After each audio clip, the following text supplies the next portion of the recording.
Turn now to one community in Ohio, which is now the center of a growing national debate about civil rights, hate speech, and the Second Amendment. NBC News correspondent and NBC News Now daily anchor Morgan Radford visited the town of Lincoln Heights, where residents have formed an armed community defense group in the wake of a neo-Nazi rally. Morgan joins us now. You were there just on Tuesday. What did the residents tell you about what's going on? Yeah, I was there just this week. John, it was fascinating because what's interesting is that this town was founded during the Great Migration back in the 20s as a refuge for black citizens, which is why it was especially painful when neo-Nazis suddenly appeared in this 3,000-person majority black town. But they decided to fight back, taking up arms and patrolling their own streets.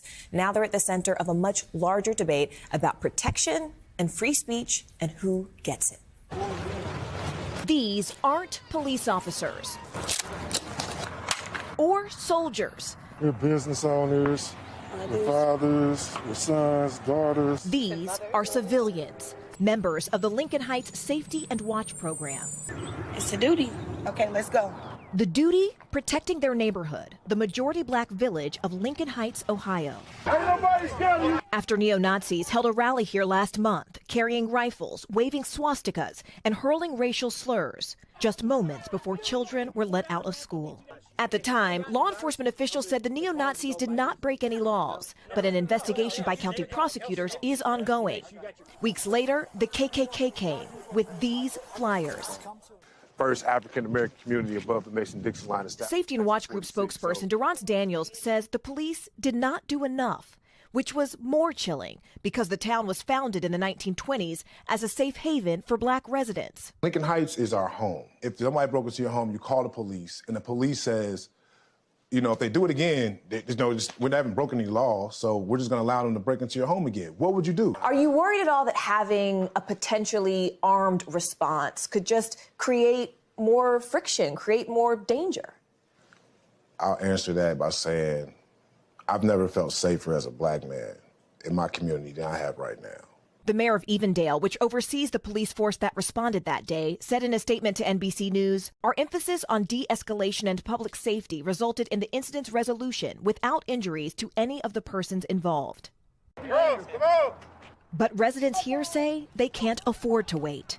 Every day, the Safety and Watch Group escorts children to school and patrols the streets. Why do you all wear masks? Those Nazis, we have reports of them finding our backgrounds, so we're not hiding ourselves from the residents, but we're protecting our family from what we're doing out here. While many locals do support the security group, some, like business owner Eric Ruffin, say they wish the group wasn't needed. We don't want to become what we hate. You know, we don't want to become a group of people that walk around feeling like we have a reason in America to have to protect ourselves. And this community Stand up. Stand up. is not backing down. We contacted the mayor of Evendale's office, and they say that prosecutors are looking at body camera footage of the neo-Nazi rally to see if any criminal charges could be filed. But meantime, the Hamilton County Sheriff is also calling on state lawmakers to pass legislation making it a crime to wear a mask with the purpose of intimidation while open carrying, guys. So, Morgan, let me ask you, one of the people you interviewed there, a young man, said he's never felt safer in his community than he does now.